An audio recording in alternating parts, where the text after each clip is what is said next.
real vintage shirt I could remember buying at a thrift store that was actually old, not just like a, you know, 90s or so. It was like a 1987 Madonna shirt. Oh, that's a good one. Yeah, that's a good way to start. That's a good way to start it off. Yeah, I still have it. I haven't had it for a long time, but it was one of those things where I sold it because I needed money, kind of thing. You know, I didn't have any money coming to New York. I didn't have any money, so I kind of sold some things that I had found leading up to that point for those years, and kind of wish I just had it still because it's one of the early ones that I came across that was older. So yeah. So your collection is all started since you came to New York, is that correct? Yeah, I would say almost all. I've gotten all of them. So I moved to New York in 2012, and almost 10 years. Wow, yeah, you've been out here for a while. Wow. Yep, and I mean, I still have plenty of shirts that were not old. But, you know, now they're like 10 years old. I kept all my high school shirts and, you know, some skateboarding stuff because I was into skateboarding.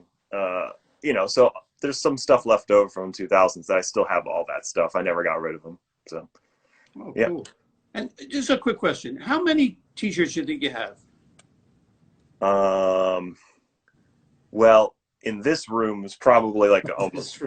I mean, there's like 1,000. There has to be at least 1,000 in this. Oh my Lord. Then we have my girlfriend's collection, which is at least like 400 or 500. And then I have like, I don't know, that I have all the newer ones that I haven't really worn too much. And there's like, I'll still buy a shirt when I go to a show. So I got to have like, there's got to be like 2,000 shirts here almost. Oh, wow. Yeah. See, a lot of people that are watching this, a lot of people should be watching this. You think you got a lot of T-shirts, your little 50, 100 T-shirts. It takes years and years of dedication right there. Oh, yeah. Yeah. You gotta like it. You got right. You can't accumulate that much, even over time, unless you really you have to have a love for that stuff. You really do. Yeah. I mean, because it's easy these days to like get a few things and then just sell everything right away, kind of. Yeah. You know, I mean, I understand too because I mean, sometimes you need some money. I mean, hey, I understand. It's all right. Yeah. No, of course. And you know, I think it's funny because it's almost like the American way. It's like, you know what? Spring cleaning every year, out with the old, in with the new, very like, you know, fast turnaround thing. It's like to hold on to stuff like you said you had from high school that were actually your own T-shirts. Yep. And I'm sure your girlfriend has had stuff for years and years that she's loved and cherished and has had since it originally came out. I feel like, you know, we don't necessarily hold on to things as long as, you know, in other places, I'm sure they throw it right away. Yeah, right away. Out the door. Like, it seems like that happens all the time. A lot of people, like in the old days, like some really old stuff you find, you see like, oh, like if you look through a pile of clothes, you find like stuff from the 40s and the 60s that's like really repaired and like, you know, it wasn't as, the turnover wasn't. Yeah, people would fix things and like find a pair of socks that have been fixed, or you know, like people would just fix old things and wear them until they just were no more. Oh, no. People still do that, but you know, they're not as. But talk about selling things. You now, for your another business venture you're doing, you started your own store, or what do you call that? You started? It's not quite a store. It's a. Yeah. Good question. I don't know what you really exactly call it. I mean, it's like you're a dealer in sort of like a mall situation. Yeah, antique mall. So you have a stall in an antique mall. Yeah, exactly. I think but it's awesome. From the photographs, it looks absolutely awesome. And you gave it a name. It's called Silver Vintage. Silver Machine. Oh, Silver Machine. Yeah. And like, can you tell everybody where it's located? It's in Newburgh, New York. So kind of going up the Hudson River. Like, I don't know, it's probably like an hour and 30 or so from New York City. And how do we find it? Like, is there a name of the mall? Yeah, I think it's just called Newburgh Vintage Emporium, and then there's two of them in the same town. They have a big one and a small one. I'm at the bigger one, and then there's a different handle for that one. I think it's an NV. Newburgh. Yeah, I have a couple friends up in Newburgh, actually. That would definitely give me a reason to see them and see that. Yeah, stop by that. Cool to go out there because when you go upstate, it's fun. You know, it's very historic up there. There's a lot of history up in Newburgh. And it's open every day? I think every day but Tuesday. Every day but Tuesday. And it's going to have some really cool stuff and a lot of cool T-shirts and a a lot of cool finds too. Like I noticed you found a really old sweatshirt the other day. Is that you gonna put that for sale in the store? I think I might as well. I would love to actually wear it, but it's so small. Those things, the length of the arms are always too short for me. I would love to have one of those, but Oh yeah. I could just keep it. But you know, I'm not gonna wear it. Yeah, and you're finding some great stuff. I mean, you found a great pair of Levi's the other day, like from the 60s, early 70s, I think. Those were oh, I mean, that's got to be my best thrift store find pretty much ever. I mean, Yeah, but Oh you- wow, nice. But I that love was- when you can find your best find in you know, like these years, 2020, Right, he 2021. found it just recently. That's awesome, Like yeah. it was a dark denim, perfect condition, white line, fantastic size, and it was like what? It was like 30 years ago finding stuff, 30, 40 years ago Yeah. finding stuff. that's like in the thrift story I stores. used to hear from you. Like, go out to Pennsylvania and find a bunch of denim. From the Don't 60s. don't tell everybody my secret. That, Okay. yeah. So That gives listen, me hope. It gives me hope that there's still some things out there. Yeah. hey, look, you know those Black Panther T-shirts. You never know what they might turn into. You never know. Yeah. You never know. You know, I mean, I've seen a lot of changes, but you know, one thing I really admired about you and your collection was you really go for some really great iconic, I guess late 60s, early 70s T-shirts, and I just love the fact, and you teach me new things all the time. You have some of the Fillmore East T-shirts that the employees used to wear. Fillmore East was a very famous concert venue here in New York on Second Avenue. There's also a Fillmore West, and you have a whole collection of those. And it's in the book, so don't forget to DM Stephen to get your copy. It's really worth it because if you want to learn about this stuff, I know you can look it up on the internet, but there's nothing like having a book looking at it. Hey, so can you show us some of the Fillmore East stuff? Yeah. Let me pull it out here. So there's a bunch of different versions of them. I'll start with my earliest one. So this is the earliest one that I have. This is 1969 or 70. And then And that's a flock print, right? yeah, it's got like it's like sewn on. Oh, It's sewn on. it's Okay.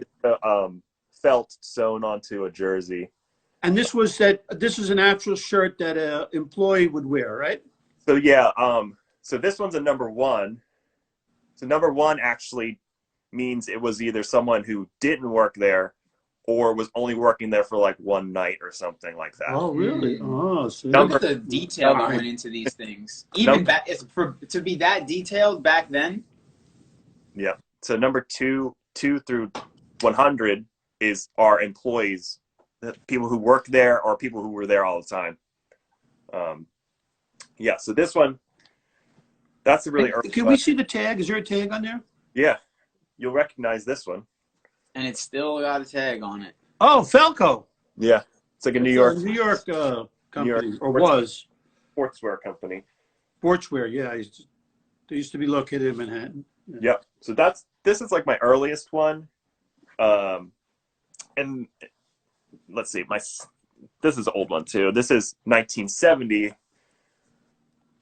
Oh, so they screen print that, huh? Screen printed one. I mean, it's super worn out. Like, you can see that it's like kind of falling off. Oh, yeah. It's actually like the size of this one is actually very, very, very big, which is unusual.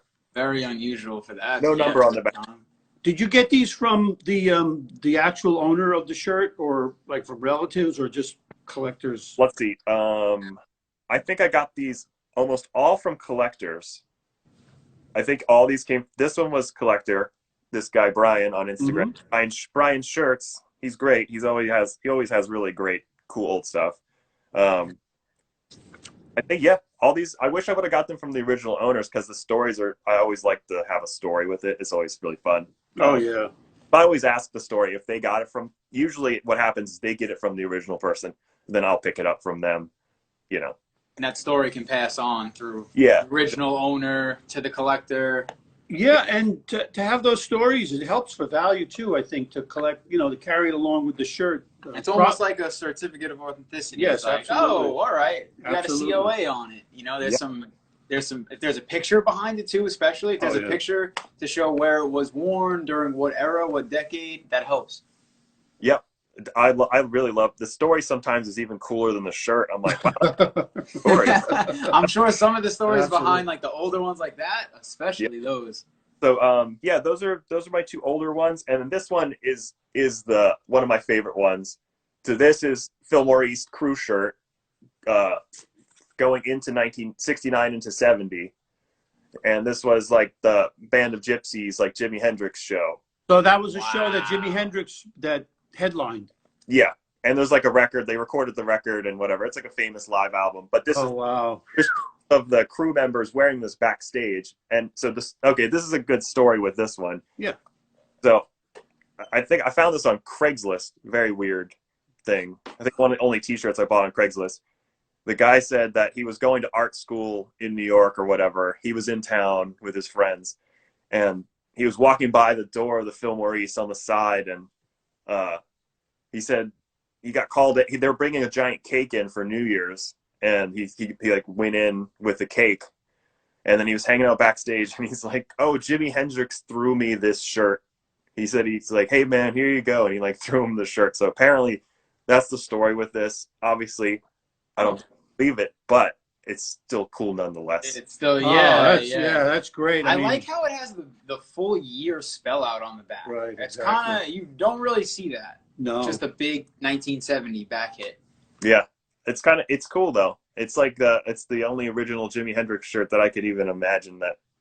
Oh, that's a good question. This. Are there any original Jimi Hendrix concert T-shirts? I've never seen one. So This have is. you heard of anything? I mean, this is like the only one that I could really imagine. He passed away. What, 71? Yeah, I think it was 71, 70 or Before concert T-shirts. Yeah. yeah. I mean, I always get him and Jim Morrison mixed up with year wise. I forget. I think he was 70, but anyways. Cool.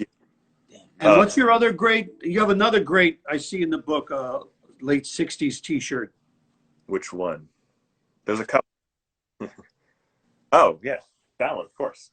And that one, that's the one. That's the iconic Yeah. one. If anyone at some point when people can come over more, I have the shirt framed on my wall. Just Oh, okay. yeah, I have it, but I took it out of the frame. Oh, cool. And can we see? Is there a label in it?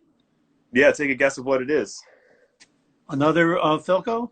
Oh, another Felco. Wow. So Been at back local- then they used a lot of athletic shirts, I guess. Also, I mean, like, yeah, they're keeping it like a local thing too, because I mean, upstate New York, they just came to, they wholesale the shirts out of this place. Yeah. Those athletic shirts were like a cotton and acetate, I think. Sometimes, yeah. So this They're one, very heavy and this one is before like polyester. 100% cotton. The other ones are like the Doreen, like rayon material. Oh, rayon. That's the material. Right. Blank on the front, nothing. Nothing. Just back. Just the back, and then the back is like extremely heavy. The story with this one goes that a lot of the crew shirts didn't even make it out to the stage because they were still like wet. They were printing them up until the last minute, and they could. Yeah. So there's in the movie, some of them never made it out. Like this one is pretty good. So I don't know if it was actually on stage or not, but this was I think there's different colors that meant different things. You're a different job that you had. Yeah. Now, was that the one that you were? Because I probably met you in Metropolis. When you guys were at the other location, probably like a couple of years back, 3 or 4 years back now, and. That one, was that the one you were looking for a long time? You were looking to get that one? Or is that one that you had for a while? I've had it for a while now, but like that's one I always have wanted, just because like watching the movie with my dad and stuff. On TV, I've always. Yeah. And then, excuse me, is there any grail? I hate to use the terminology, the modern terminology, but is there any grails from that period of time that you have desire to get a hold of? I mean, you can think of? There's always something new. Like, the longer you look at the internet, there's always something new that, right, okay. Like, hey, I've never seen that before. That's something I really would want. I mean, there's so many that I would really like to have. I think the price comes into to it now because there's some of them are really, really expensive, and it kind of takes the fun out of it for me. Oh yeah, sure. I'm That's always understandable. Yeah, for if I just sure. play the waiting game and just wait, I might. Well, you've said you've always been very patient. You've always been very patient with searching for like some of the ones you've been looking for. Yep, that's what it is. I think it's just a patience thing. Right time, right place. Meet the right person that has one.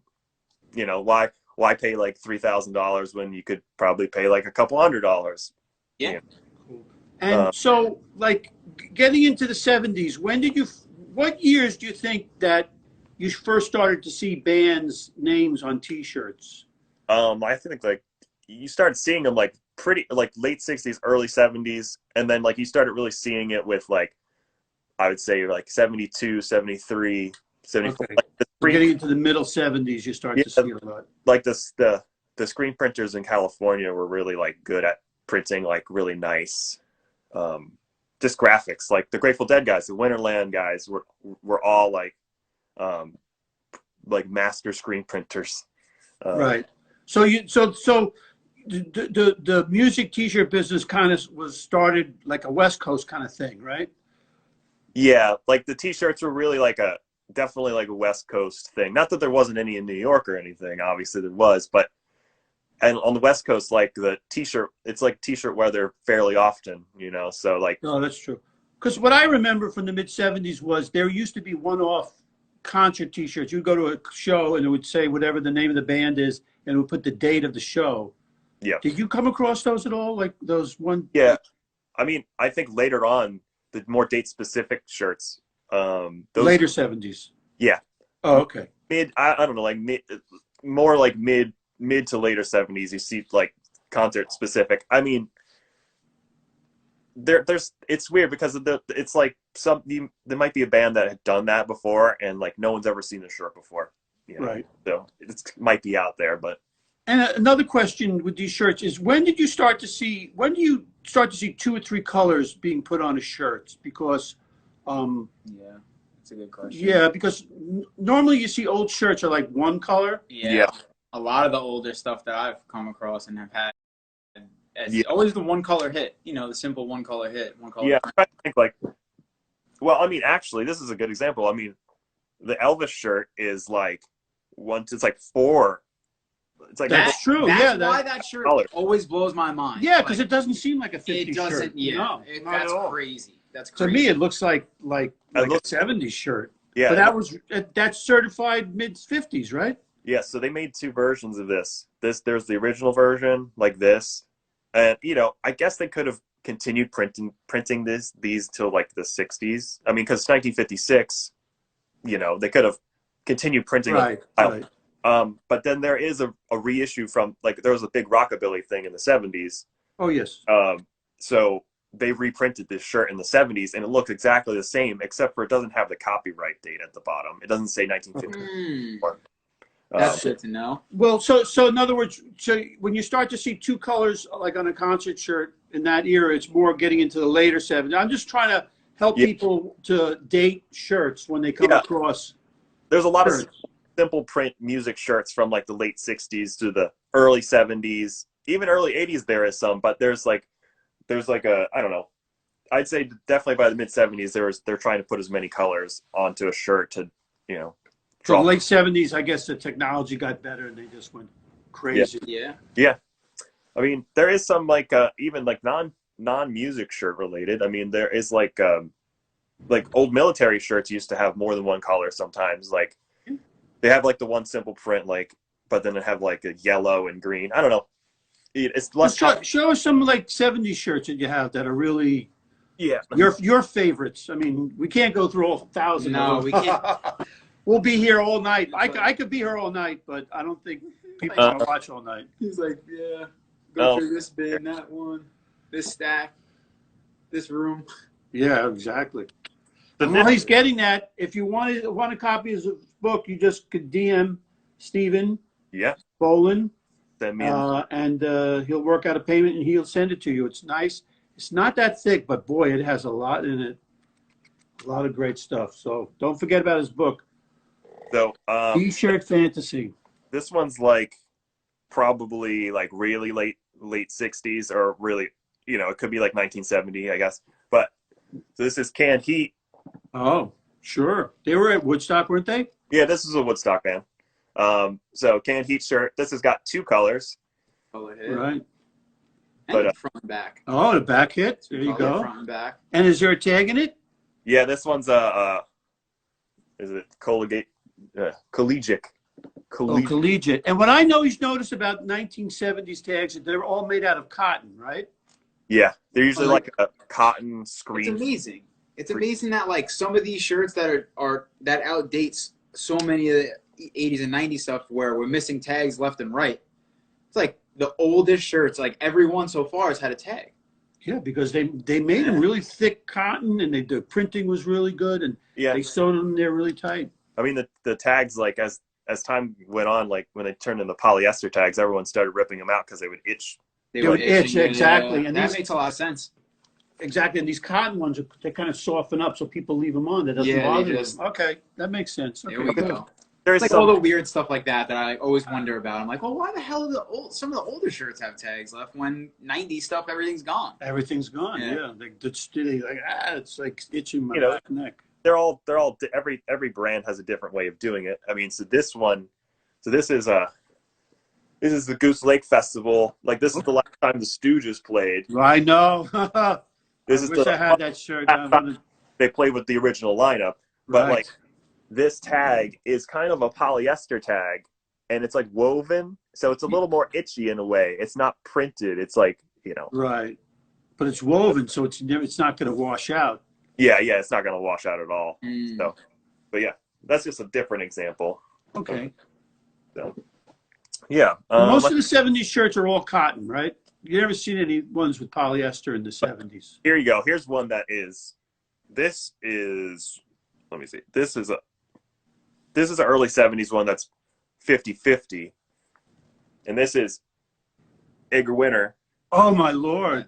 Yeah. Jesus. Look at that one. Oh, my God. But also, like, it kind of gets, like, it gets really slim at the bottom. Yeah. It's like one of those shirts that, like, you're supposed to tuck into your really high-waisted pants. Mm-hmm. Right. Glam era. Yep. So got a lot of color on that one. There's a lot of color on that. This one is extremely photorealistic printing. Yeah. Oh, that's amazing. An awesome graphic. And what year do you think that is from? This is 74? 74, 74. I think. 1974. Yeah, I think this record came out in 74. It doesn't have a date on it, but I'm pretty sure it's 1974. Very glam, obviously. And he's actually wearing this. It's what's cool. He's wearing it's an East-West jacket. That's right. That's a leather East-West jacket. Yeah. I can't custom-made afford jackets one, from New York. Oh, okay. Like rock and roll style. That's really cool. That's amazing. Did you have to pay a lot of money for that Edgar Winter one, or? I think it ended up being about $100. Oh wow, that's super. But that was one I always really wanted. I've actually seen it come up for a little less recently, but like, I just wanted it at the time. I was like, oh, I'm gonna get it. Like, That's cool. That's We're amazing. all guilty of that sometimes. Yeah. Who isn't? I'm definitely guilty of that. Oh yeah, totally. So here's one of my favorite ones. This is not in the book because I got it afterwards, but this is 73 Dylan. Amazing. With like different color sleeves, but extremely simple print. I mean, it's just blue, and it looks like him too. It says a lot with just a one color print. Yeah. So I always really love this one. This one I think at Metropolis this came through, and I was like, oh man, I should buy that, and then it disappeared and it was gone already, and I was like, really? Yeah, it looks familiar. Yeah. But I ended up getting one from someone on Instagram who was a buddy, and hooked me up with one. So I love this one. This is really super cool. The colors really are nuts on that. That is.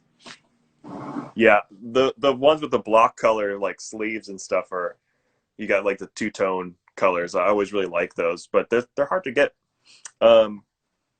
Let's see in here. I got a bunch of other stuff, but all right, this one's fun. I love these two. This one does not really fit correctly, but I just love it so much. So this is Captain Beefheart. Oh. So, very simply printed. It's got like a European, like, I guess you call it French cut. So that's like something I always like look for. If an older shirt, like if it's a man's shirt, it almost looks like a woman's shirt because it's so thin at the collar. But I love it because it's got bell-bottom sleeves. Oh yeah, look at that. Yeah, it looks really weird on me, but I just love it because it's so strange. I've never seen another shirt with bell-bottom sleeves. Bell-bottom sleeves. I mean, That's a good song, bell-bottom sleeves. That is cool. It's unique. You typically don't see stuff like that. No. Go along with that in Captain Beefheart tradition. You got like the turtle, the long sleeve. Oh shit! Oh, he has wild stuff. It's not screen printed. It's more like it's almost like a really nice heat transfer. Oh, okay. The other one's screen printed actually, which is really nice. But yeah, super weird. But there's also good pictures of Captain Beefheart actually wearing this shirt too. Oh, that always helps. Love when you find a shirt, like start researching it and you find people wearing, this actual shirt in photos. Oh yeah, sure. Yeah, so those bottom sleeve. I didn't know about that. Yeah. I think it's cool because like at this point when you get used to seeing so much of the same stuff and it gets a little repetitive, to sit down and like go through stuff, like I'm not super knowledgeable on any of the stuff that you have. So it's like to see things like that, it's refreshing. It's cool. It's like, all right, I'm learning something that I have really no idea about. I operate in 80s and 90s and like even early 2000s now, right? It's like the years get going on. To see stuff like that is like, I didn't even know that existed. Yeah, I mean, weird. T-shirt bodies have gone through a lot of changes, in the last, I guess, 50 years or so, from the 70s to the early 80s, late 80s. Then the 90s is the big change of the 100% cotton. The 90s is when the bigger body styles really were introduced. Bigger body styles. And then in the late 90s or early 2000s, the T-shirt companies started to copy the 80s shirts. They wanted to make a tighter body, thin, to mimic the 80s style of 50/50s. Right. So they dropped all the 100% big boxy cottons. Now everybody wants those big boxy cottons again. Yep. It's hard. You can't find the blanks today. It's interesting how things go. What comes around goes around. Yeah. So, okay, what else you got to show us? So there's 70s. Yeah, so here's another 70s one with fun sleeves. So this is Humble Pie. This one's sure. It's where Peter Frampton got started, right? But then it's got look at that, 2 different colors. So they were like making custom T-shirts for those. 2 different sleeves. Yeah, I think there's a Rolling Stone from early 70s also that has 2-tone sleeves just like this. But I always really love this one. Cool. Yeah, no year on this, but definitely really early 70s. Okay, Humble Pie. Yeah, they kind of petered out by the mid to late 70s. Yeah, and then they had like reunion like later on or whatever. So that's when they're big time. So yeah, let's see. Anything else with cool colors? All right, here's a good example of a really good, mid 70s screen print from the West Coast people. I love this one. Oh, didn't you buy that from the guy who started Brockham T-shirts? So I think he had one when he came into the shop. We sold it really quickly for a high price. I remember. Oh no, we did buy. Yeah, that's right. We did buy this one. Right. But I had one already in my collection. Oh, okay. Yeah. So I have this one. And what year do you think that is from? It's like 74. 74. Oh my God. Early. That's before their big album. Well, that 73 was Dark Side of the Moon. Oh, 73. Okay. Yeah, and then 70. I think this shirt is from 1974 or 70. Well, that could be the tour for Dark Side of the Moon, right? Yeah, he said the guy that made them said that he got them made for the U.S. tour. So, but you probably could also buy these from somewhere else, like a magazine, I'm assuming, or a record store at some point. I have a quick question. When did you see the listing of the tour dates on the back of the T-shirts? Oh, yeah.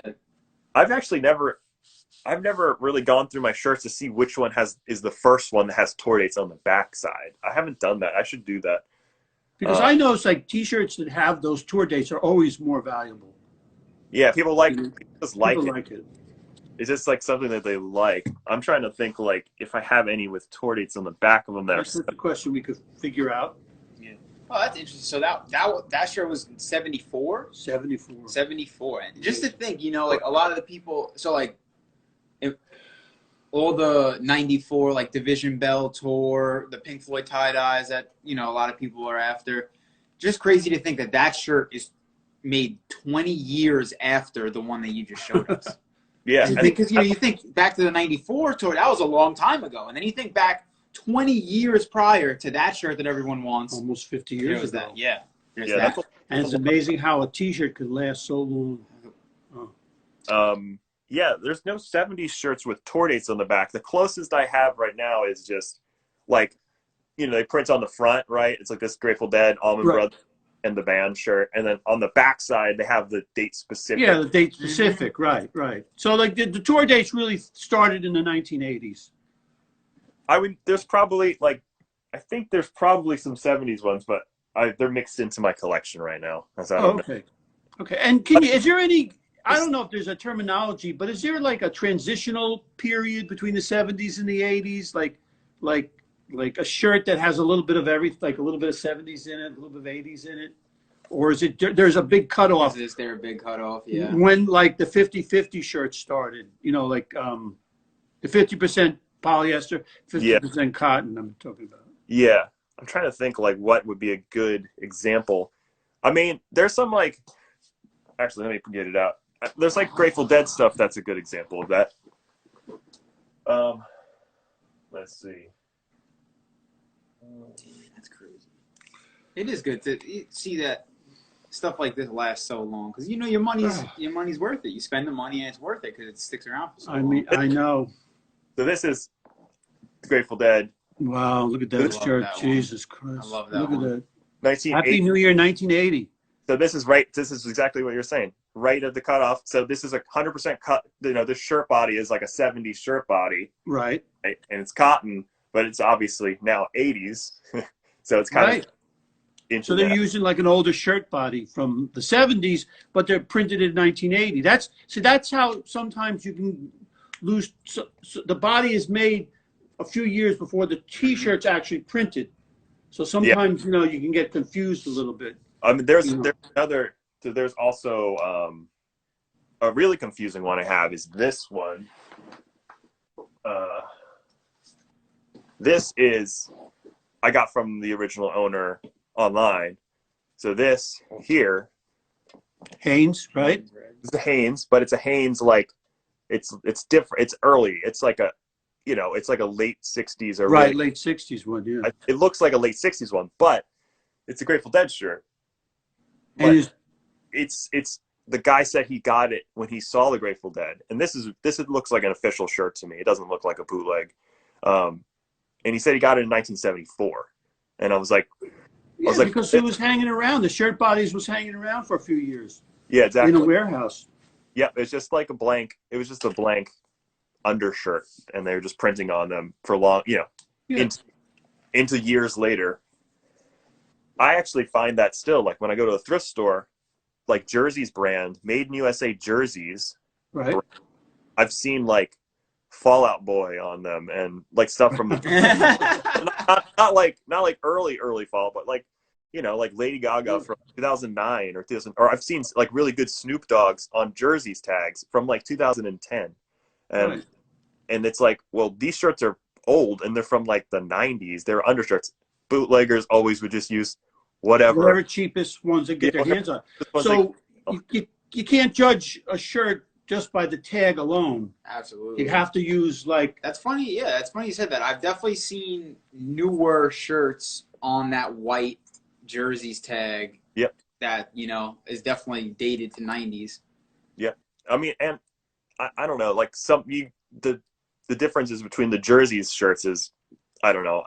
There's a cutoff, but there's some that are single stitch and some that are double stitch. But I don't know. It's hard for me to tell. I can't ever tell. Sometimes it's this shirt old, or is it just printed new like a couple years ago? Yeah.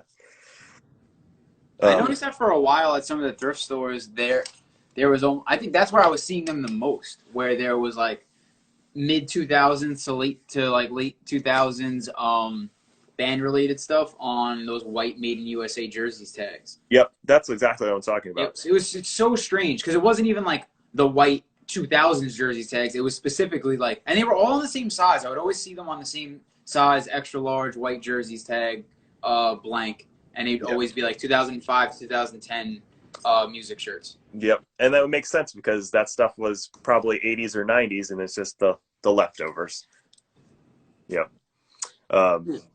So I mean, yeah, you can't go on the tag every time because that's a. And I have another question about dating things. I mean, obviously, like the 1970s shirts. I mean, you got to get the book, everybody. Whoever doesn't have the book, you got to DM Steven, and he has about 20 copies left. And I got mine. You got his. I got mine. It's a limited edition. He's not going to be making any more, so you got to get it.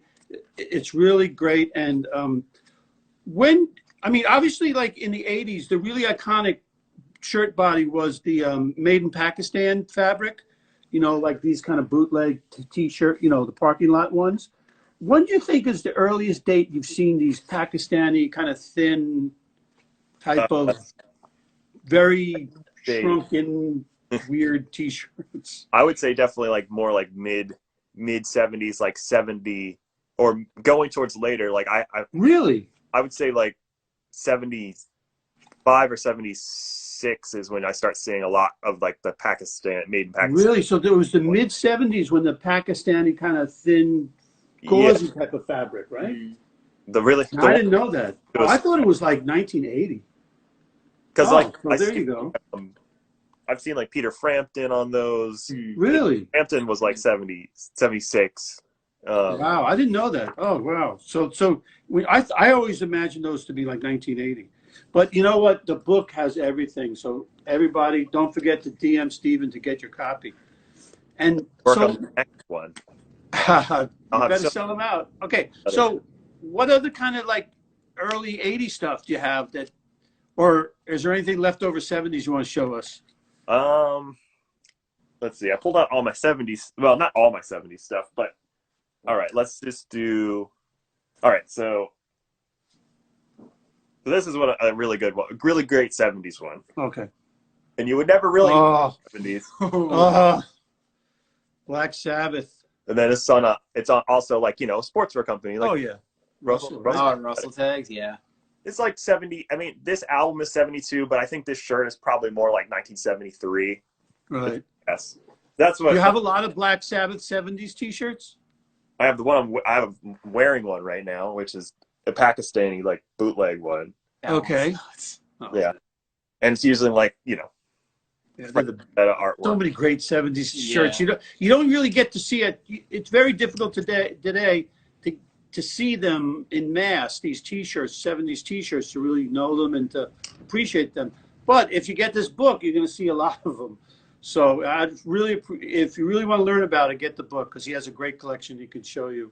So I'll do. Oh my gosh! I'll do one more 70s one, and there's actually one that I got from Metropolis. Great. Here we go. Oh, Parliament Funkadelic. Yeah. Super. This is one of my Bootsy Collins today. And it's 1979. 79. I have an Look at all those colors. That's a lot of. I was gonna say it's a lot of graphic. That's a lot of colors for 70. But also you see it. They're using the gradient, so they use one screen for the orange and the red, the orange and yellow. So wow, getting more for their money on their end, Cool. Yeah. So those are. I have plenty of 70s ones, but I also have plenty of 80s ones. So let's see. Let's dive into the 80s, right? Yeah, let's transition in. Let's switch decades. Oh my gosh. There's not enough time in this night to go through everything. The Black Sabbath one was I love that. Isn't that amazing? Shirt, yeah. Oh my gosh. So like, let's see. I'll start with early 80s. So this early 80s bootleg one that I really love. This one's cool. So you got your typical, like, made in Pakistan, like blank kind of, Yeah. Then you have this Aussie one. Oh, with the skull. He's holding the skull. Oh shit! Look at that. And then the back. Oh my lord! I love this. What year did Ozzy leave the band? He left Black Sabbath in like 70, 78 or 70, 78, I guess. Okay. Last Black Sabbath tour, and then Right. by 80, this is like 1980, Right. 81. This is like an early one. This is like 80 or 81. So you still have that kind of 70s body with like got like black ringer sleeves, Right. but it's an 80s shirt. Right. Yeah, so that was like the in between, a little bit of both. You get a little bit more graphic towards the 80s, Yeah. and then you get the body Good of the example 70s. of that. Right. Sometimes it's hard to tell. Like Led Zeppelin ended in 1980, but you don't see as many 70s Led Zeppelin shirts as you do 1980s Led Zeppelin shirts. You see more Tons of them, yeah. Zeppelin shirts. The 90s and everything. Even Ozzy was too reckless. Is that what happened? What happened with that? right. Out of the band. Let's see. See, this is probably the same time period as that one. This is like Led Zeppelin. Oh, okay. Really early 80s. It's the same. It's like almost the same shirt as the Ozzy. So shirt. they weren't really concert shirts. They were being sold in like music stores and record stores or whatever.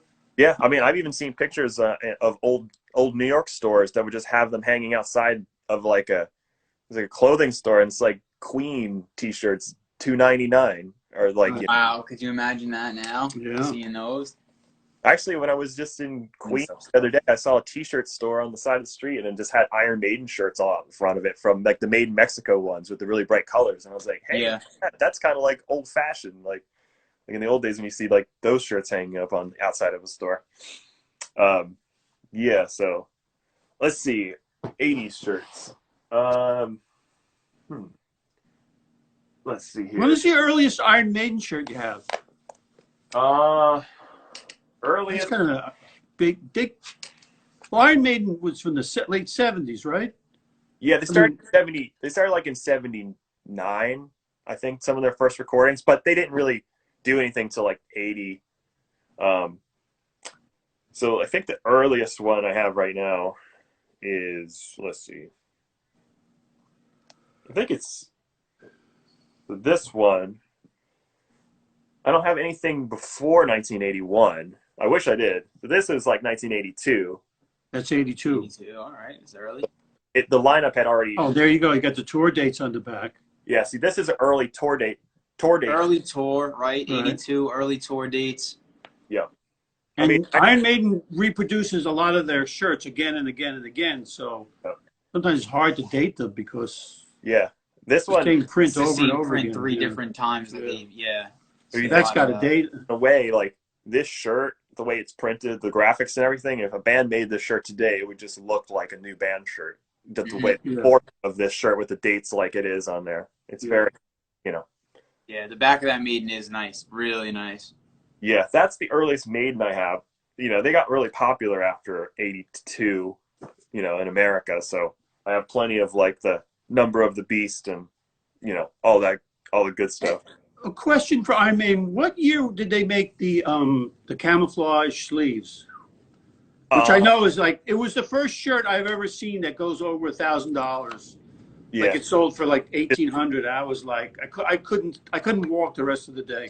I was like in shock, That's like 1984, I think, 83, 84, and the camo sleeves is like 82 through like 82, 83 through like 87. You see like 86 or 87. I've seen them up until, I think. And only in America, right? Yeah, they're like an super American. Okay. That's a shirt that I'll just always be fascinated with. Oh my gosh. It's one that I've never had. It's a little bit, it's always been expensive. Even, it's always been expensive. Always. It's always been up there. It's something you kind of want to have pass through you, even if you don't hold on to it, just to say like, hey, I've had one, Yep. Yeah.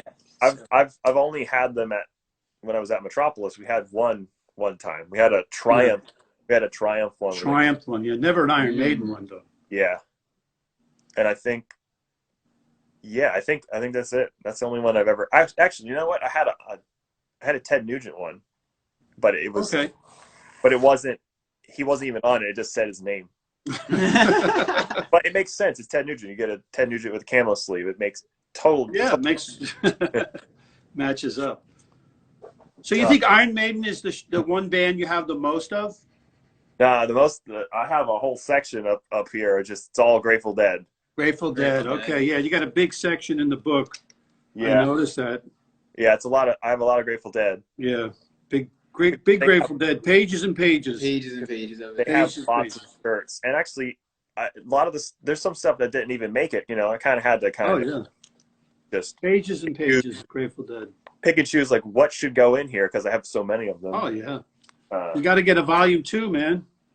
yeah, I mean, eventually, give it another year or two, I'll start working. Another year or two of buying, yeah.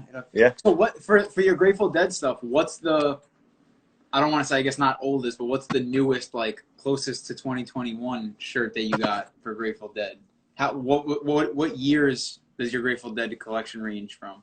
Well, if you're just going strictly vintage ones, that starts at like the 70, 72, 73 mark, and then goes up to, I think I have like, I don't know what I have right now. I think mostly up to like the mid 80s. Okay, so it stops there for the most part? Yeah, I had plenty of like the 90s ones, but I've never kept any of them.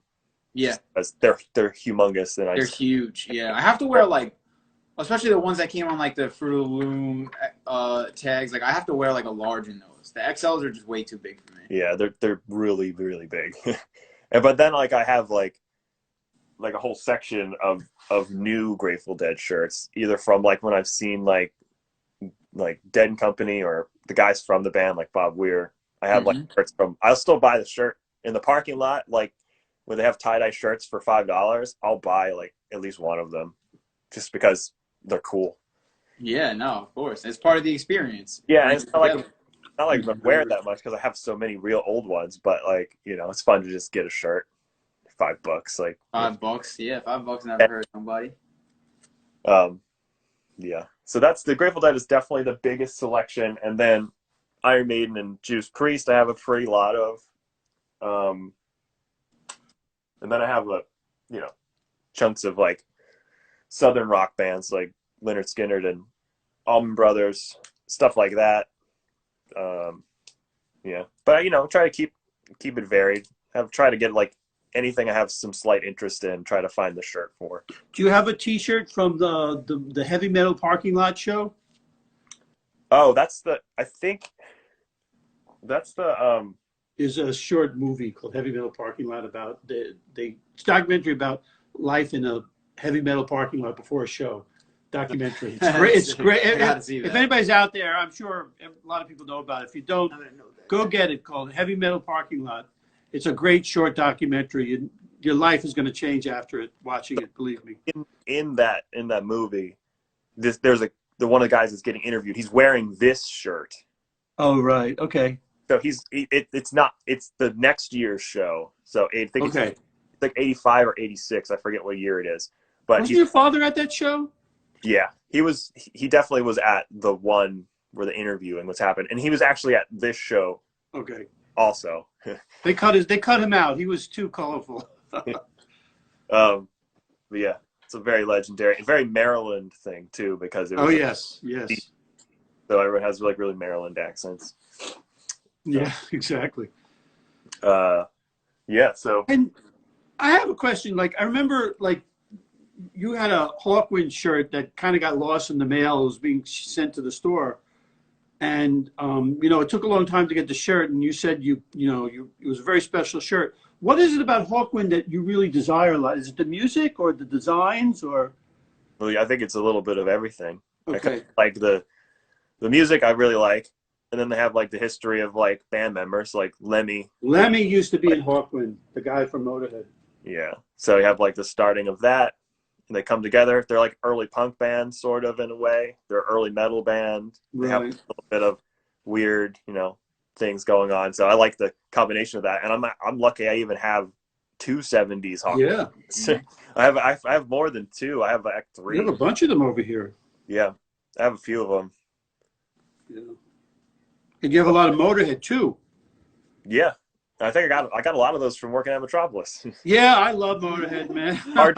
I love Lemmy and I love Motorhead, and you know, you cannot resist these graphics of Motorhead, you know, and you can get them for somewhat of a reasonable price, and they're still out there, and they're Yeah. still, you can get them, you know, 150, 250, you know, maybe a little bit more for some rare ones, but they're around. And he toured incessantly, so there's a lot of T-shirts out there, you know. So, Yeah. but that's what's great about your book, is that it's not just focused just on one area of T-shirts. You go from the 70s up to the late 80s, and you show a little bit of everything, and it's really good to get. So just DM Steven if you want a copy. So what else 80s you want to show us, or, you know, that you've been hiding from the general public for all these years? Well, You don't want to show anybody because I have plenty of 80s metal stuff. I have a lot of that. But then also I have, like, I might have some 80s, like, regular stuff. I have, like, you know, like, just rock stuff, too. like Poison or stuff. I mean, That would sort of be on the metal side, right? I guess Poison is sort of like glam. so you don't have any hair metal.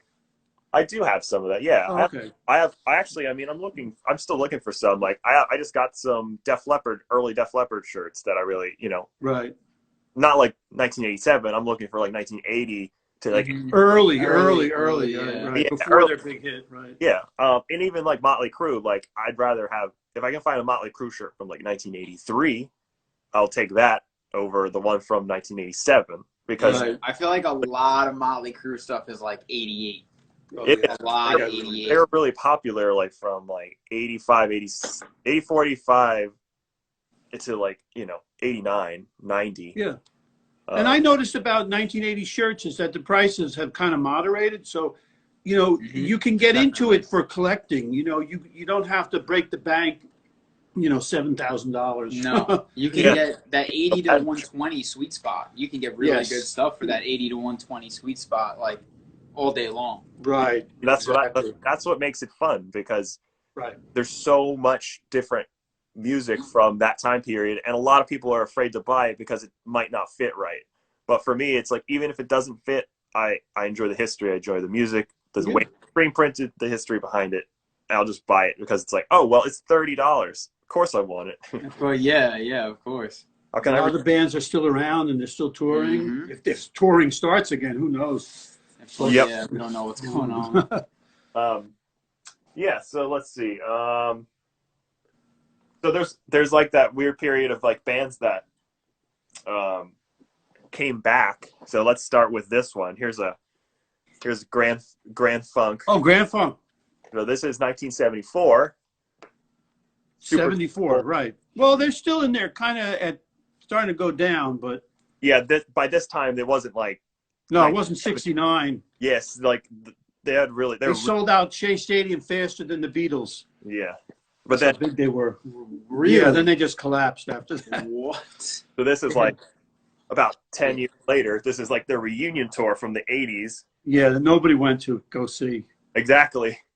But you know, They were just gigantic at one time. A lot of How long did that last? To like that about magnitude? 2-3 years. couple Wow, years, all right. and especially around New York. I mean, Oh they're yeah, so popular. incredible. Yeah. Yeah. So let's see. 80s shirts. Still trying to find something that's. I'm gonna get a beer. You want a beer? Okay, thank Okay, you. I'll be right back. I think that one of the first shirts that also really got me started collecting was the Monsters of Rock tour.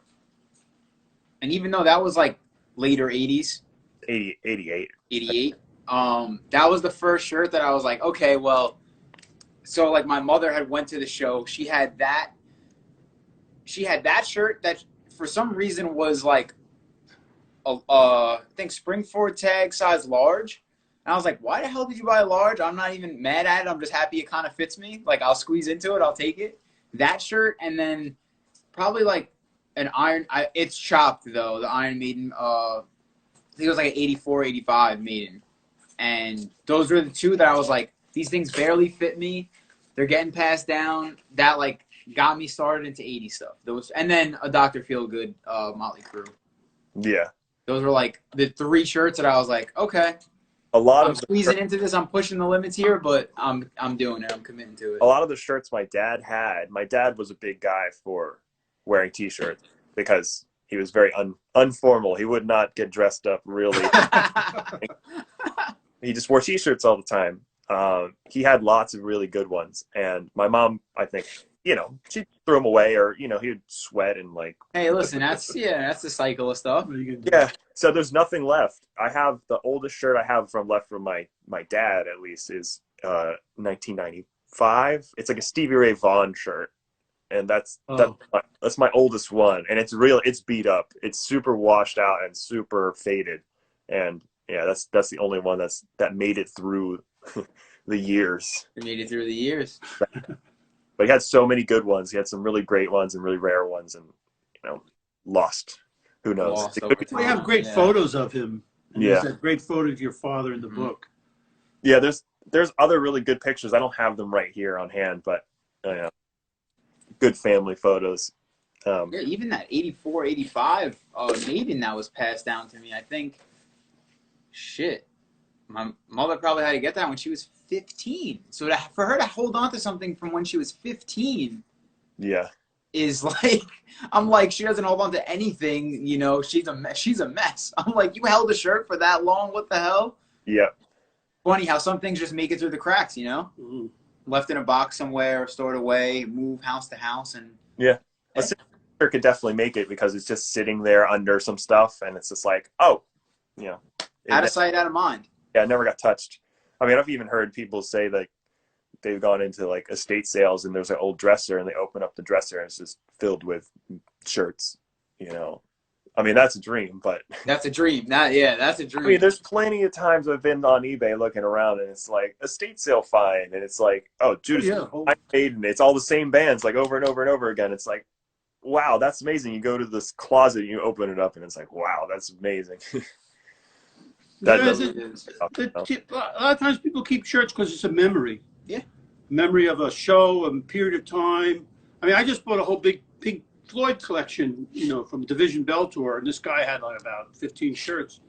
Bought them all, and he wrote me the longest letter he sent along with the T-shirts. Hey, they meant something to him. Please take care of these shirts. These were so good to me. I love these. It's like, yeah. I didn't want to say that I was going to resell them, but resell your memory. We're recycling your memory. We're recycling your memory. We're recycling your memory, and we're giving it, spreading it out. Right. So a lot of times I find that when I was at the store, someone who had that memory would be like, "Oh, I had that shirt," or my parents had it, so there's still a memory even if they didn't have it. Yeah. And that's definitely a big part of what's going. And that's a big part of what's going on today with these popular culture shirts.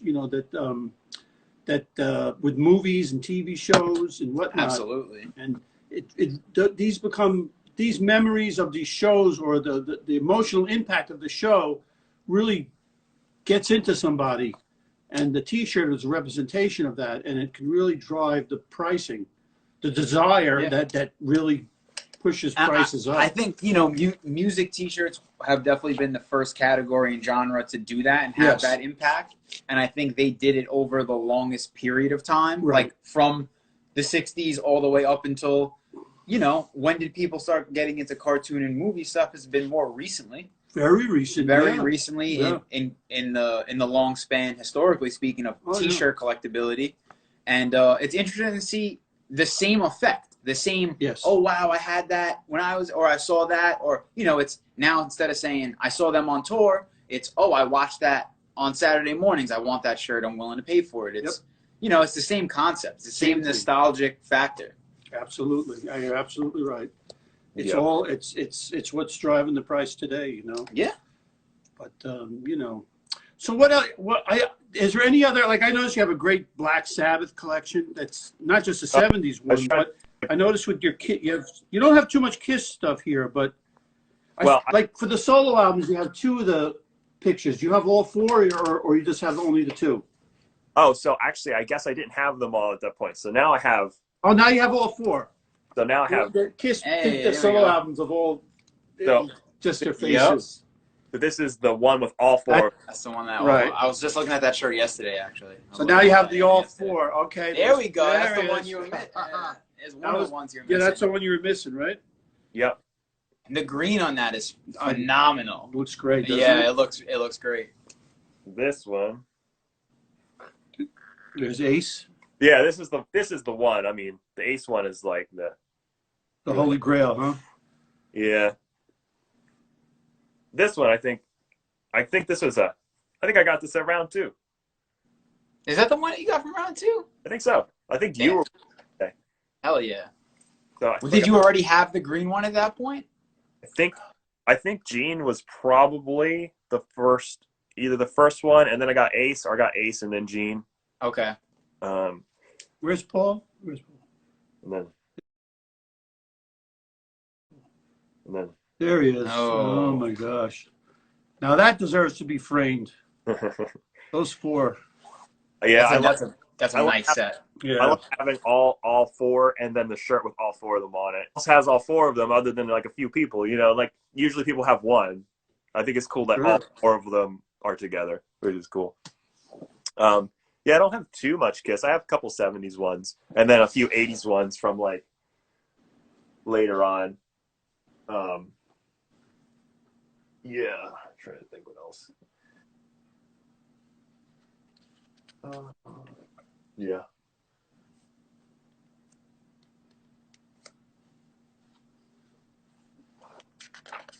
So, yeah, I don't know what I have so many shirts. I don't even know where to start. Like, I don't know what to show you. Well, I noticed in the book that you really have a cutoff date of like 89. Is that true? Yeah, I mean, it's really. I think I have something in there from like 1990, 91. Or So stuff. really, the cutoff date for like the cutoff date for the shirt body and music is like 1990. It's almost like a brick wall. Yeah, Do you find that true, or am I just exaggerating it? I guess for me personally, like sure, like the fit and stuff, like around 1990, because 1990s was the big change when that new 100% cotton, extra large body size really hit the market like a storm. Just took over. yeah, I mean like the like Screen Stars was still being used up into the early 90s. Yeah, Right. You'll find like a Screen Stars like large that fits like pretty good and not too big. It's like a fitted size. right. But yeah, the once like the grunge shirts, like those shirts, they get really really big. Yes. Oh, extra large, big and floppy. Yeah. Like those shirts, like the shirt size. Not that like I like the music and stuff. I like a lot of those bands, but like this never fit me right, and they're very very expensive. Unlike when I first started doing it, they were Oh man, yeah. right. I Well, found certain bands, not everyone, not everyone. I mean, well the bands everybody wants, like everybody. Sonic Youth, Nirvana, I mean, if I could, I did have a really nice fitting Mudhoney shirt. That was Mudhoney's, yeah. it was from 1990. Mother Love Bone. I 91. almost bought one for 1,500. It's those are I had a battle. What do they call it when you go at each other? Yeah, right. It's I had a battle. shootout. A shootout. It's a shootout. I had a shootout with somebody. I gave up. I uh, gave up after like 900 or 1,000, I think. here's some. Let's do some. For Mother Love Bone, I should have kept going. Should have kept I going. know. Now It's always the ones that you don't buy that you think I you're know. still thinking about. coulda, shoulda, woulda. So let me. So is there any new acquisitions that you really are excited about that you were like, oh my gosh, I've been looking forever for this one? That you were like, or you just been refining, like switching out one better shirt for another one? Yeah, I'll do that a lot, and then like if I find something that comes up, I'll try to maybe sell something that I'm less excited about or doesn't fit right. I kind of been slowing down recently. Kind of just been busy, like just looking for stuff. So I don't feel like I should spend like a couple $100s on one shirt right now. Yeah, right. In the beginning of everything, like when everything shut down first, there was definitely some time where I was like, well, like I guess I could get a couple things right now. Like I have time or whatever. So in your collecting world of your style, how has the pandemic affected prices or availability? It's a good question. I mean, I think it pushed the 90s and the pop culture stuff really crazy over the top. say the least. Yeah, the, that's for sure. I think the 80s stuff and 70s stuff is still like similar, same, or lesser or more sometimes. You know, it depends on what it is. It's not like the other stuff. The real It kind of stayed the same. the real Instagram centric kind of stuff. That's a good way to put it. Yeah, the Instagram centric stuff. Yeah, like the younger people things like that they really love. That stuff really got crazy, you know. Well, that's what I've always liked about 80s stuff is that it really does level out at a certain point and it stays consistent. So you always know, like, I didn't miss anything. One shirt went drastically crazy. It's like, oh no, like that's kind of the market price for it. I always know if I see it for a certain price, I should pick it up. Yeah. It's just very consistent. I like the consistency of the 80s stuff. So I'll show some other 80s things here. So switch. You got someone asking to show some Grateful Dead shirts. All right, I'll switch. Oh yeah, you got to definitely we need a Grateful Dead section. I have Yeah. Show shirts for sure. So I'll do some of these first. So these are early 80s, like Miles, sweet. Miles Davis, which is extremely beat up, is super worn out, but it exists still, which is great. Yeah. There is like some other like 70s. There's like a 70s Man, Miles Davis shirt. Awesome. Yeah. This is one of my, I really love this one. This one is in the book. Oh gosh, Yeah. Who doesn't love Stevie Wonder? It's a nice one. There's there's earlier Stevie Wonders out there, but you know, you got to take what you can find because they don't really come up that often. They're usually from like 1982, 83, 84. This is like 1981. I have had like a 70s one, but it was it was like this big. It was very and this is dated 1981. This is the John Coltrane shirt. Oh, cool. Yeah, really love this one. It looks like a 70s shirt, really. The way it's printed and everything is super 70s. And these jazz ones, or the prices are not crazy. Is that correct? I think they kind of are crazy. Yeah. Oh, they are. Okay. Some of them be quite expensive. I mean, if this Miles Davis shirt was in a little better condition, it'd probably be worth a few $100s, like really easy. It's not like you're not getting into the $1,000 range or anything. Right. But, you know, it's just shirts that consistently sell for a few $100s in the regular market all the time. You know, and then different dealers get a hold of them and push up the prices because, you know, that's what they do. That's what they do. Yeah. They pay the money for the big shirt to show it off to everyone else. How much do you think that, you know, like size wise, some of the older shirts, do you think that factors in as to why they stay more steady versus something that's like a more versatile, can fit almost anyone? Do you think that plays a part in it, or is it just really collectability and the people who are willing to spend? Yeah, I mean, I guess it's a little bit of both. I think the bigger the shirt is, the more likely it will stay at a higher price for longer because even small people like to wear big shirts. They don't. Yeah. But then like you get like the really nerdy collectors who will go for the small things or just like the way it's printed, and you just look at it more like a piece of art, I guess. Right. Yeah, it's like that's kind of what it's turning into. You know, it never was like that in the beginning. No one even mentioned that, but kind of it's definitely turning into more like, oh, you're just collecting artwork, you know, and the can is just printed on cotton or whatever. Yeah. So let's see here. I should show something else. Oh yeah, there they go. Yeah, they got their own page, huh? They got their own page in the book. And remember, if you want this fantastic book that Stephen put out, T-shirt Fantasy, just DM Stephen. Yep. And he'll hook you up with it. And it's it's thin, but it's ultra packed with a lot of great pictures, man. We're going to learn. I learned a lot. And I've been doing this too long, so. You haven't done this too long. Too long. Too long. And you're always learning something, because the great thing about the community of T-shirt people is they're always willing to share the knowledge. So I got to pay a couple bucks for this book, but it's worth the knowledge. Yeah, it's an investment. Oh yeah, for sure. I'll show you the inspiration to the book cover and the name of the book. I I just thought it was funny if I named a t-shirt Fantasy, but I also took inspiration from this brand. It's called Fantasy. Oh, And fantasy. Yeah. Mm-hmm. it's literally the same thing as the book. And it's like one of those Pakistan, like, this is a Rush shirt. Okay. But yeah, took the logo from there.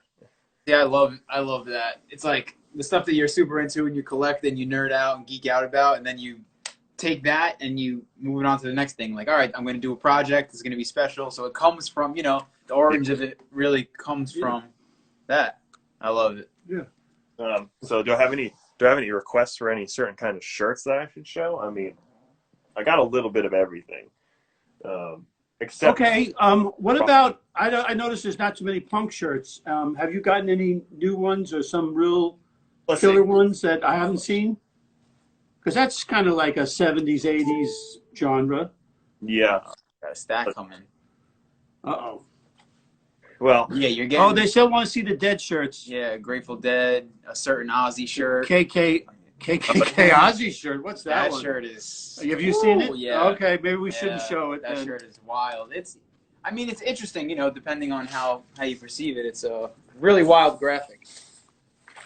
my punk shirt selection has gone way down recently. Oh, I've kind of trading, huh? Yeah, I kind of trade them away because I only have a few. I still have a few, but so I have this. I still have this one. Okay, I like that band. Yeah, it's Pleasant. Pleasant Dreams. It's unusual. You don't usually. I don't really see this one that often. No, it wasn't a popular album. Exactly. That's why it wasn't super popular. But yeah, there's just a few punk shirts. I have like a Dead Boys one and a Circle Jerks. Yeah, that's in the book. Yep, I put most of them in there, and some of those I don't have anymore. So I'm glad that they're in the book. Okay, so let's get to the Dead shirts because we're getting a lot of requests for your Dead collection. All right. Which is in the book too, but he's going to show us some other stuff. Yeah. So. Stephen, if you want to get a copy of this fantastic book. All right. So Grateful Dead. Let's show a couple of these. Most of these, I think most of them made it in the book, but so this is like a late '70s bootleg. Okay. But I love that typeface. Yeah, it's really super cool. And then the back is just one color, but it's got the. Yeah, they always did a nice. lot of back hits. Their stuff. Yeah, that was beautiful. I like it with they had the color front and then like just a one color back. Ah, I love that. Yeah. This one, I love this one. This is more recent. I got some. Oh, there's Jerry. Okay. Jerry with like the hard to read Grateful Dead logo on the top. Okay. And on the back is just the cover of the album. One of the albums. That one. This one I posted a while back, but this is hilarious with pink sleeves. Pink sleeves. Well, that was a Dead stock shirt. They probably picked up cheap. Yeah. And then on the back it's 1985. And 1985. And- Something you don't see. most Dead shirts are kind of bootleg because didn't they allow that bootlegging to go unchecked in the parking lots and all over around the show, right? Yeah, there's a lot of bootlegs that they would do. That's why there's so much creativity, and that's why people really like bootleg shirts because they have a certain style you don't get in like the commercialized shirt. Right. I think because there's just like a kid in the basement or some two guys trying to make a couple of bucks, just going crazy and making a design you don't normally that the corporate people would approve of. They wouldn't give that the thumbs up. Right, Certain exactly. things for sure. Like those were all bootleg ones. This is an official one. See, it's very simple and regular. This is real. That's just like a late '70s Skull and Roses. But this one is a real shirt too. But it's kind of cool. So this is when they played. Oh wow, I haven't seen that. Yeah, so they played the Meadowlands in I think is Oh, sick. 78. So Yeah, they put a lot of their dates on their stuff. They specific. this is a real one, like an official one, just because the shirt body is Expensive. these were more expensive. Oh, that's like a 70s Yeah. brand, Hanes, yeah. Let's see. This is a late 80s Grateful Dead. So when they got really big. Oh, yeah. That's So, one of my that's one of my favorite ones. I've had that one a few times. yeah, it's a really good one. I mean, I don't really wear it. I'll have it just because for the collection, you know. Yeah. Um, let's see. This is a bootleg one, early '80s. Okay. Yeah. That's such great More clear. animated, you Oh, know, yeah. more the back's related on that too. Yeah. Oh, this one I got recently too. I think the guy that I got it from is watching the video right now. So, Okay. boot Cool. Cool. from 78 or 79, 1979. And then on the back, Wow. So have you noticed, people, that the tie-dye Grateful Dead thing was in non-existence until the 90s, okay? So all this tie-dyed hippie Good point.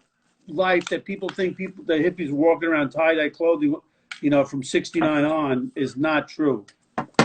so there was some, you know, if you watch some stuff and you look at pictures, there is some tie-dye, Very little. but you know, like it wasn't the same as it is now. Oh, now it's like incredible. It's a good point. But I mentioned that, yeah. So this is another bootleg one with it was a baseball sleeve, but someone cut the sleeves off. Shit. So it's got I've never seen that. Oh, that's the Brooklyn Bridge? it's Brooklyn Bridge and then the Golden Gate Bridge on the one. Oh. See, that's so great about the bootleg shirts. They just these are wild designs. Damn, you know? I love Look this at that one. typeface. Yeah. I love this one. Yeah. That one's really great. I love that one. It just That's crazy. someone chopped the sleeves off because so that's the bootleg version, but this is the official version of the same thing. Oh, yeah. Oh, well, I that's know the a lot of official. us have seen- Oh, I have see seen that all this the one time. before. Yeah. So that's like the real Classic. Can't go wrong with that one. um this one. So this one is the one that I would say is sort of like it almost looks like a Nike shirt in a way. So this is That's like so simple. Well, it was just a dancing terrapins, right? the back. A new dead era is. Is upon us. Oh, that's like a record company shirt, right? Like a record promo shirt, but of like the Nike font. Like nowadays, they use this font. Like it almost looks just like this. I always thought that was like really interesting. Like, That looks just like that looks just like the bold Nike font. Yep. Damn, that's awesome. Kind of a cool thing. Yeah, a lot of black Grateful Dead shirts. You know. Yeah. Oh, yeah, that's a great. I like that one a lot. That's worth always a lot of money. And then Beautiful this shirt. has got this Oh, I've feet. never seen that on the back. Yeah, Oh, cool. 1980. Usually it has skull and roses on the back side. That one's kind of different. Let's see. This one is Grateful Dead, but like one of the solo albums. The Ace. It's ACE. Who is that? There's Bob Weir. But see how it's got like the Skull and Roses guy as like Ralph Steadman like esque like Fear and Loathing. Yeah, Ralph Steadman. Oh, okay. Damn. Like the kind So of Ace was the name of the band. That was the one a weird band. Yeah, it was Bob Weir's solo project. Solo project. That's like 1972. So this shirt is 1972. So look at all the colors on that. Oh, wow. See, that's interesting. I thought the colors came in late 70s, but Yeah. So, but that's the thing. It was a West Coast shirt. Like they were doing more color, right? really, really nice, intricate things. So this is like 1974. Is it Mars Hotel? So it's 73, 74. So the color, like, it's very realistically done screen print, like for the album. So that's interesting. Yeah. So I guess the color's more like a West Coast, maybe that came in from the West Coast. Yeah, I think so. I would say that's probably about right. Yeah. I mean, I have some doubles of some seams, and then Oh, yeah, that's it right there. I have this one's a classic one. Oh, yeah. This, Oh, there he is. Cosmic Charlie. yeah. Famous one. So that's a really good one, but it's also like the original one. It's on the Heavy brand tag. I don't think That right here. Okay. that's the shirt only, like they fit really huge. Like these shirts fit really big for 70s, like real 70s shirts. They always fit like What tag is that? Can you show me it? Oh yeah. Is it- Oh, okay, okay. I know the one. Yeah. There's a lot of '70s stuff, like from like Lawrence. Yeah, he said we need to get 76. Lawrence on an episode. Okay. Oh, next one. Okay. All right, let's see what else here. Yeah, I don't know. This is like one of my favorite ones. I had at one point I had like 5 of these, but Damn. Oh yeah, yeah, yeah. with the front print. Not that Yeah. this is like the parking lot version. This is And like that's Watkins Glen, yeah, this is the Watkins Glen, New York show. and that was like 72 or something. 1973. 73. And who was at that show? What band? Allman Brothers, Grateful Dead, and the band. Oh, Yeah, what a show! Oh my that gosh. show because it was bigger. It was bigger than Woodstock at the time. You know, it was like more people showed up for that than Woodstock. Really? Wow, I didn't know that. Yeah, it's Wow. yeah, it's super cool. It was all those people. That was a racetrack, Watkins Glen, right? Yep. And you can see all the shirts here in this book. So everybody, if you want to relive this episode in a paperback version With more detail. with more details and phenomenal pictures, just DM Steven and he'll hook you up with the book. Of course, you got to lay out a couple of the greenbacks, but all those shirts you've shown us are in the book. I'll do one more Grateful Dead shirt. This is a date specific from 1980, and then so it's got, it's That's a unusual. I loved their typefaces that they have. yeah, and then in the back it's got the Right. Here we go. Same pattern, like color front, one color back. one color on the back. It's cheaper. I guess it's just cheaper to do it that way. Yeah. Yeah. Okay, cool. So That's amazing. Hey, before we end, I have a quick question. Of all in the era of the 70s and 80s, is there one band in particular that does their shirts are the worst? Like, I mean, the Grateful Dead shirts are just phenomenal, and we could go through the Iron Maidens and the Motorheads and AC/DCs and Black Sabbaths and Pink Floyds. But is there one band that's real? I know we got to do a little trash talk, right? Yeah, Just a little bit. We're not going to trash talk individuals, but is there a band that really doesn't show up in their designs or not their graphic department slacking a little bit. Yeah, because I have an opinion on one band and I don't think did a good job. And I was wondering if it's the same band that you. That's like such a personal thing, though, sometimes, because it's like you might love that band, you'd be like, "This is the coolest thing I've ever seen," and I'm like, no matter what they do or put on a shirt, you're gonna be like, "That's it, the one. I need that." Love that. Yeah, but I don't know. Maybe it's personal for me, but I think the Who's shirts are absolutely not there at all. Yeah, I mean, phenomenal, great music, and maybe there's some individual shirts that are good. There's not. I have some that are really nice, but yeah, some of the Who shirts are really boring. It's true. Yeah, but it's like maybe their personal decision of the band members. They didn't really care about shirts, and they just they just whatever pump it out. They're really kind of pre-T-shirt merchandising band, but came along and got really famous in the time where T-shirts were really not really part of the financial aspect of the band, Yeah, I mean they had plenty of shirts like in 73, 74. They had tour shirts for like that era of the band. Like yeah, I guess Who by Numbers was just the album cover, but they're like Iron Maiden's so based around like their artwork and the logo. Like the Who artwork, like there's like there's albums of them just standing on the front or sitting or whatever. It's like it's not really, it doesn't translate to T-shirts as well as like a specific artwork would. True, but their music is so good, and they were so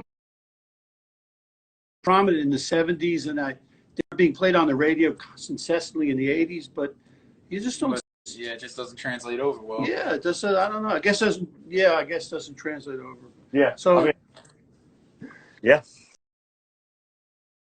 I mean, I kind of agree with that, but there's some bands like later on too, like in the 80s and 90s, that I'm like, well, people love these bands, but I hate the shirts.